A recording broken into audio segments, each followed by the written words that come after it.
guys, Triple V here. It's been a while since you've all heard from me, and basically we're looking at the new system which Tower of Saviors has been implemented in version 8, and we're looking at the new Dragonic Compulsion System. Now, it's not very appropriately named because it's got nothing to do with dragons, so if you're a dragon hater out there, put down your guns, don't shoot your dragon friends. This new system is going to benefit everyone. So the first thing we're going to look at is where to find the new system. The most obvious place is going to be in your inventory, in the craft gearbox, which is also not very appropriately named because the craft gearbox has got nothing to do with crafting and nothing to do with gearboxes. It's just a place to store your crafts. So if you're a Minecraft fan or you like to build stuff, level it up, combining, etc., you can find none of that here. Nothing to do at all. What you can do is open up your crafts to see what the different patterns do. And all the patterns, I'm sure, will have some sort of name. And let's go through this one by one. Precondition should be some sort of condition your team needs in order to equip the pattern. Charging up will be the condition you need to fulfill in order to accumulate charge. Once you've accumulated enough charge, you'll be able to use your Dragonic Compulsion. And of course, at the bottom, the skill shows what will happen should you reach the required points during the little mini game that pops up. Now, talking of the mini game, how to determine what type of mini game it's going to be. There's only two types that we know of at the moment. One will be a connection pattern, which is basically your if you play the mini game from Line Pokobang, and as well as Jelly Splash. This is going to follow the same system where you slide your finger across runes that are the same and they dissolve. Now, you guys can read through this slowly, figure it out, but I don't know if it's just buggy or very poorly explained, but these behaviors aren't very useful during the minigame itself. And I'll show you what you mean. And if you look at the other types, okay, the other one will be a transposition seal. This will basically behave in a bejeweled manner, Candy Crush, if you will. So basically you can only move one rune at a time, and matching up any 3, 4, or 5 will have some sort of special effect. Once again, as I mentioned, you only have 10 seconds during a game to do this, so none of the stuff you read here is really end up going to be super useful. But let's see how it goes. I'll show you guys how to, in my opinion, really maximize the usage of these. Now, if you guys only have 2 at the moment, if you're wondering how I got 4, the first one is from the Earth Yukai 6-star achievement reward. Second will be from your 10-day login reward. And the other 2 I got are from the purchase reward. So if you've purchased 6 diamonds since the purchase event, you'll be receiving these in your reward box as well. So the other part where you can basically have a look at it is in Equip Crafts. So if you click on your icon at the top, as I've done here, you'll see you can change your adjutant, which is a very silly name now. It used to be ally, which made a lot of sense, but adjutant is a lot more fancy and less sense making, but that's Madhead in a nutshell. Let's go Equip Crafts, and here you can basically attach one of the crafts to your adjutant. And what that means is when people use your adjutant, you'll be able to, they in fact actually will be able to take advantage of whatever pattern that you have equipped. So let's have a look at how you're going to equip these and use them in battle. Now, this is your regular team screen in the barracks, and you see here a regular Greek team, and at the bottom you see an arrow to the right, meaning you can drag the screen to the left, and you'll see here a couple of things. Skill you can click on to see what skills are going to be able to be activated.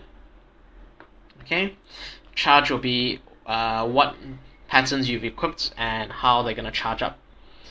Now, if you guys have read the patch notes, you'll know that Dragonic Compulsion can only be activated twice per battle, yet you can equip more than one pattern per battle. So how does that work? What's the relevance? What is the point? The point is very simple. If you go here to edit team, you'll be able to see your dual menu where you can basically change your members around. This is pretty standard stuff that we know already. If you click on edit crafts, you'll be brought into the crafting screen, or not crafting screen, where you can edit your crafts. You can equip multiple of them. Now how you equip, you can either click on the face of your, click on the avatar of the guy you want equipped, and then click on your craft, or you can just start from 1 and go 1, 2, 3, 4, whatever it may be. Okay, but let's, for argument's sake, say I want to equip this thing here. Let's do this one rather, the vague peak pattern, and the others just in random order. Let's go confirm.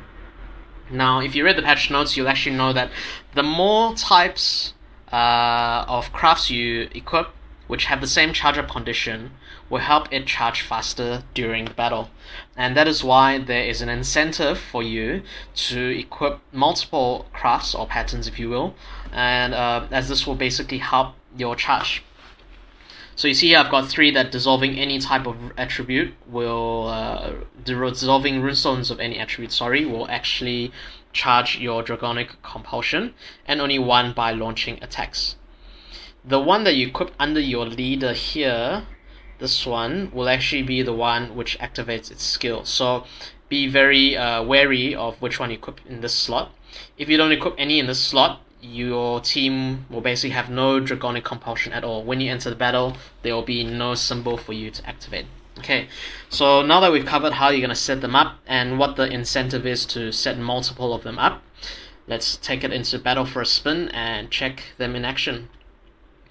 Now, from my limited play experience with this, let's of course go to Saruman, the everlasting guy, because you can just whack him a million times and he won't die because of his minion shield. Perfect for testing. Let's choose a guy that has this rune, and there you go. This is your normal team setup that you can see, and this is where your crafts are going to be, which you can see as well. Okay, so let's go into battle and have a look. Now, the first thing you should notice once you've entered the battle is your Dragonic Compulsion icon at the right here. Alright, it's got a number 2 here, meaning you've got 2 charges left to use. The shape itself, the shape of your Dragonic Compulsion, tells you what rune you've equipped under your leader, and that will determine what skill is activated should you reach the required points. Now, as far as I'm aware, the required points are 2,000 points for your basic one. By pressing your Dragonic Compulsion icon here, you'll see the description of your pattern you've equipped under your leader, the number of combustions. Apparatus is basically the amount of charge you got, and you see here I've got 3 dissolve runestones, launch attack count. Now before this video I spent a while trying to figure out how this all works, but to be honest, it doesn't really make a lot of sense as usual. I'm sure someone will figure out how this actually adds up. All I know is, if you only have 1 dissolve runestone pattern equipped, when you dissolve 1 set of runes like so, you will only get 1 charge. But because I've got 3, I get 3 instead. However, a lot of this logic falls apart when you're combining launching attacks and dissolving runestones. As over here, when I dissolve 1 set of fire runestones, killing everything obviously, because this is like the easiest battle in all of Tower of Savior's history. Okay, you'll see that surprisingly it's jumped up from 3 to 16. So how did they reach that 13? Assuming 3 is from the fire runestones, that leaves you with 10. Not really sure how you reach 10 from 6 members on the team. Even if you were to times it by 2, that would be 12 plus 3, which is 15, which means the math doesn't work out, but who cares. So let's charge this up and show you guys what the effect is going to be. And what I wanted to show you guys as well is sky drops don't seem to factor into your charging up. Only the initial batch of runestones you dissolve. So let's have a look at this. 46. Let's say we go crazy with a whole bunch of fire runestones, assuming you get a lot of sky drops. Okay, got an extra 3 there.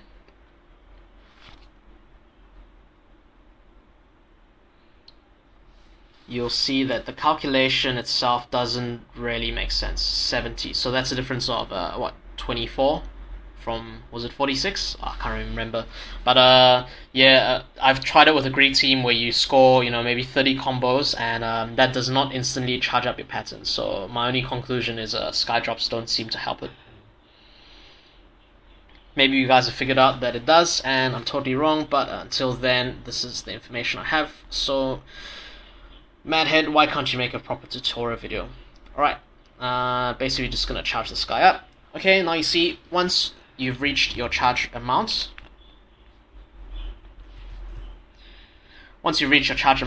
your Dragonic Compulsion will be sparkling. Alright, so when this is the case, you hold it, it will actually say something different. So it says to trigger, you gotta click on the energy bar between runestone dissolving and summation of damage. So basically, once you spun your runes, you gotta click this guy pretty fast. It tells you how you're gonna play the little mini game that gets brought up. In this time, it's gonna be a connection pattern, meaning you gotta do your jelly splash kind of way, and your compulsion skill, which fantastic typos. Your compulsion skill. This is how many points you need, and what happens if you reach those points. Okay, so let's not kill Saruman yet. Let's leave him alive. Okay, what we're gonna do here, just get him to cooldown 1, so we're safe. What we're gonna do here is show you how I would personally use this to make it more effective.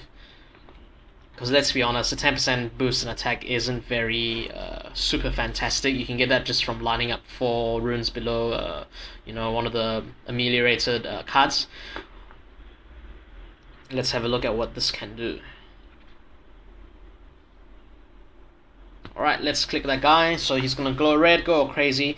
Now you're on the screen, the score's at the top left, you have a number of combos here, these are the number of bars, and should you reach the required score of 2000, you're gonna be able to get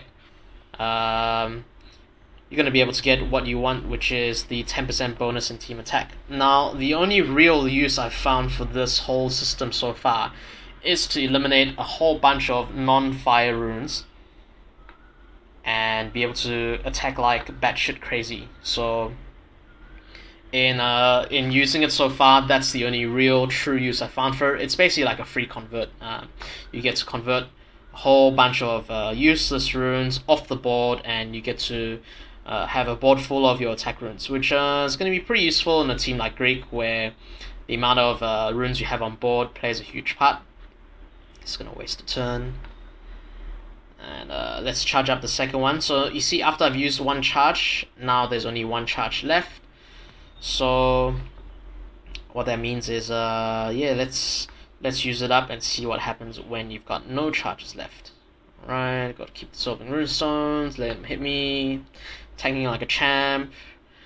Alright, system's getting laggy because of the recording. Okay, almost there. Can we make it before we die from all the paper cuts? Okay, reaching there, should be in another 1 or 2 runestone dissolving. Okay. Pling, pling, pling.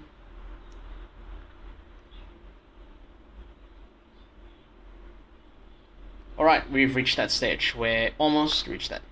As you guys see, the condition is the apparatus, which is basically the charge condition, has actually gone up. The first time only took 100, the second time takes 150 instead. So let's go ahead and charge that to the full. Your Dragonic Compulsion, freaking typos. Your Dragonic Compulsion is glowing red again, so it means it's time to use it again. So I'll show you guys what I mean by really stacking your runes up here. Okay, so first of all, let's dissolve some runes, so whatever it's gonna be. Smack the Dragonic Compulsion. Wait for Skydrops to end. Okay, if I were you guys, honestly what I do is not go after the 5 rune stones, and don't go really crazy, because sometimes they take out other runes as like that. They take out other runes as collateral, which I have no idea why or who or what. This is typically not the kind of board you want to end up with. You want to end up with a board full of, in this case, fire runes, because you're playing a faceless team. And you see no combustion, so when your Dragonic Compulsion reaches 0, you're screwed. Okay, you're not screwed. You got nothing else left in the tank. So what I foresee this really being used in is planning well as to when you're going to use it to convert your whole board of useless runes into a whole board of useful runes where you can attack and hopefully kill your enemy. Best would be to use it in the stage before a boss, where once you've entered the boss stage, you've got a board full of attack runes. So hopefully that has been useful. There's probably a lot of new things that are going to come to light after this, after they fix the system, but in the meantime, this is, hopefully going to help you guys figure out what you're going to do with this new Dragonic Compulsion. As for the minigames themselves, they're a little bit broken, so don't expect too much out of them quite yet. But this has been it. Hope you guys enjoy it, found it useful. Do like, subscribe, and send us a message. See ya!